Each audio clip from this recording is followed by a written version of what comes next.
Taas ang Hindi kamay. na ako magtataas ng kamay. Doktor po ako pero wala po masyadong pera. Wala masyadong kayamanan dito sa lupa.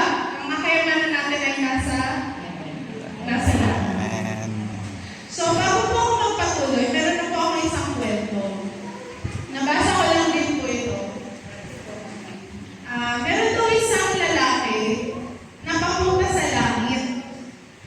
Nung nandun na po siya sa gate ng heaven, at papasok na po siya sa ano yung gate? Gate din. Bako ako. Kasi yun, sabi sa kanya ng Panginoon, pwede kang pumasok, pero isang bag lang ang dala mo. So kung kayo po yung lalaki, ano kaya yung dadalhin niyo po? Anong laman ng bag niyo? Kayo ay tinanaan ng Panginoon, hanapan kayo, may isang bag kayong dala. Ano kaya yung dala niyo? Sister Myra, anong dala mo?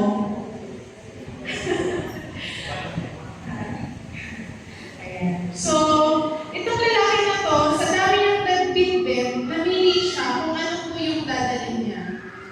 At nung nakapili na po siya ng isang bag na dala niya, ay pumunta po siya sa gate at nag-aantay doon ay isang anghel. Sabi ng anghel, ano kaya ang nasa loob ng bag mo? Inopen niya, binuksan niya yung bag. Malaki yung bag. At mabigat. Alam niyo po kung anong dala niya? Mayaman pala tong lalaking to. Ang mga dala niya ay punong-puno po ng gold bars. Ang kanyang bag. Kaya pala sobrang bigat. Natawa yung anghel. Bakit kaya? Yan ang dala mo. Eh dito sa langit, inaapakan lang yung gold na yan eh. Ano po yung lesson natin? Ay, yung makukuha yung lesson dun sa story. Yung pong mahalaga na dito sa lupa, na tinitingnan natin na minamahal ang tao, yung kayamanan, pagdating pa rin sa langit, yun ay walang halaga. Kasi iba po ang pinapahalaga. Tayo po ay yumuko sa isa pong panalangin. So, ang ating pong topic po sa gabing ito ay may pinamagatang Treasure in Heaven. Ano po kaya itong Treasure in Heaven? Nais ko po kayong dalhin sa binasa po kanina sa Matthew 6 verse 20 to 21. Kung meron po kayong mga Biblia, naka-flash naman po sa ating screen. Sabi po dito, but lay up for yourselves treasures in heaven, where neither moth nor rust destroys, and where thieves do not break in and steal. For where your treasure is, there your heart will be also. Yes. Ano daw sabi doon? Saan daw natin dapat ilagak ang ating mga kayamanan? Ito daw po ay ilagak natin sa langit. Kasi hindi daw po ito na sisira. Naalala ko po nung bata ako, yung lola ko, yung kanyang mga pera, ay nilalagay niya sa bingkis. Nakakasara sa kabilot yung tapos sa kanyang damitan, meron po siyang lalagyanan ng pera. Kaya lang, makulit yung uncle ko, yung nung bata pa daw sila. Kasi, kinukupitan. Wala po kasi magkakapatid yung nanay ko po. So, marami po sila magkakapatid. So, syempre may mga kakulitan po yung mga teenager. Kinukupitan yung lola ko. So, nawawala po yung perang itinago dun sa Kaya, ang ginagawa ng lola ko, nilalagay niya sa kanyang bigis. Yung kayamanan po, pwede, dito sa lupa pwede, Nakawin. manakaw. Di ba kapag meron tayong pera, kung ano talagang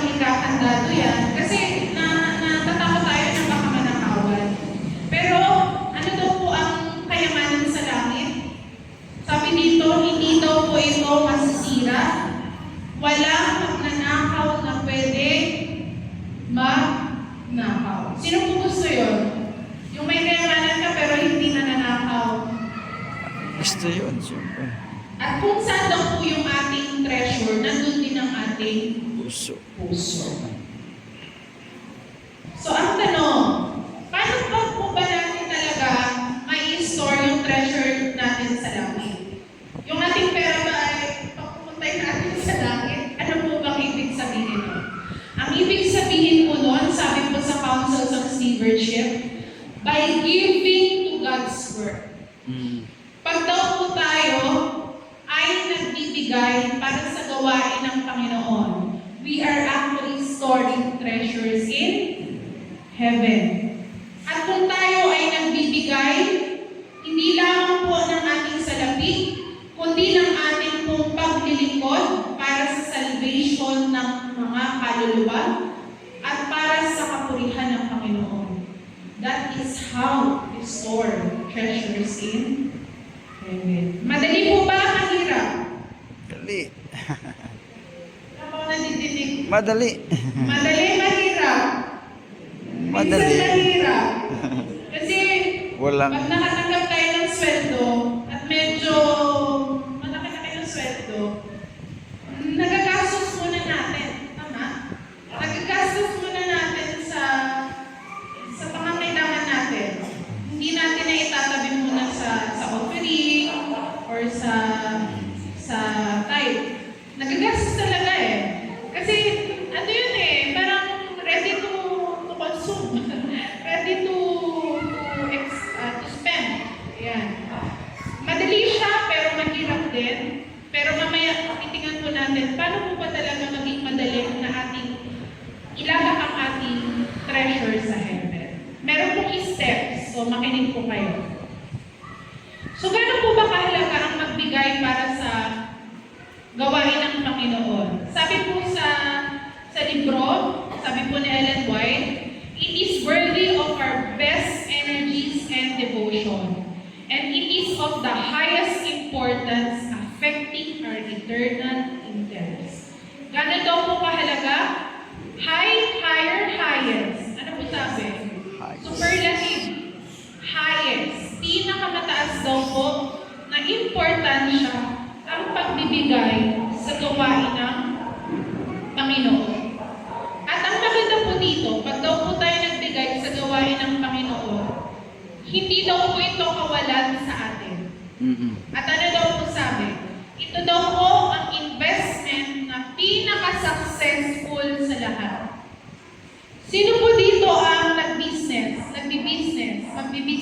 Taas kamay. Sino po dito may mga negosyo?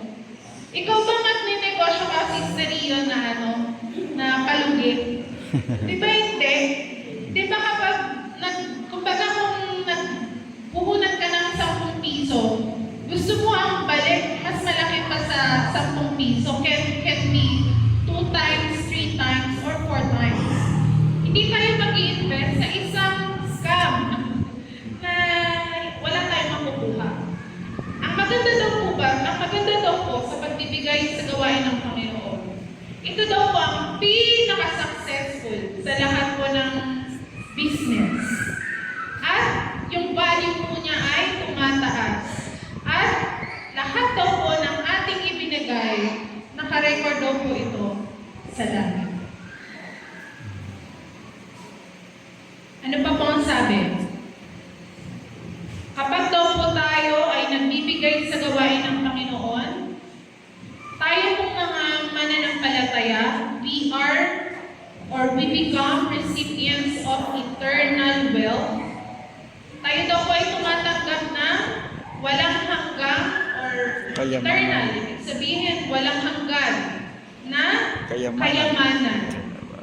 And heavenly treasures are secure from loss and grow into an eternal and enduring reward.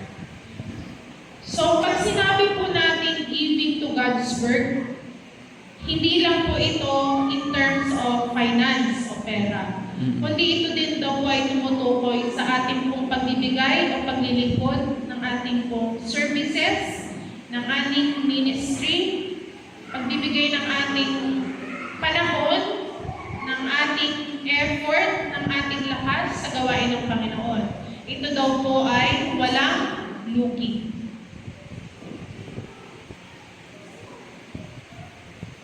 So kung kayo po ay nakikilahok sa mga gawain dito sa iglesia, you are laying your treasures in heaven. Kung kayo po ay sumasama sa gawain sa Tartaria, you are laying your treasures in heaven. Kung kayo po ay makikilahok sa evangelism dito sa darating na April, you are laying your treasures up in heaven. Aawit. It should be determined purpose to bring every power of your being into the service of Christ. Ano daw po yung atin daw pong buong kalakasan, ito daw po ay dapat na ibigay natin sa paglilingkod kay Kristo. Ito nabanggit ko na po sa kanina. Gano'n daw ka-profitable yung balik ng ating pagsaservisyo para kay Kristo. Ito daw po ay profitable. Hindi lang po dito sa buhay na ito, kundi sa buhay that which is to come, which is the eternal life. Una daw, sabi po dun sa sulat ni Ellen White, dapat daw yung ating mata ay nakatuon heavenward. When you say heavenward, yung ating isip, yung ating mata, nakatingin dun sa goal natin na langit. Lahat ay makalangit. Dun daw po natin titignan. At kapag ginawa po natin ito, sabi po dito, yung pong liwanag ng kalangitan, ito daw po ay pupuno sa ating mga kaluluwa. So, when we look upward, anong makikita mo pag tuminga lang sa taas? Di ba langit?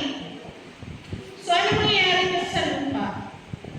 Everything else here on this earth will appear insignificant and uninviting. Hindi na masaya. Hindi na masaya. Hindi na maganda.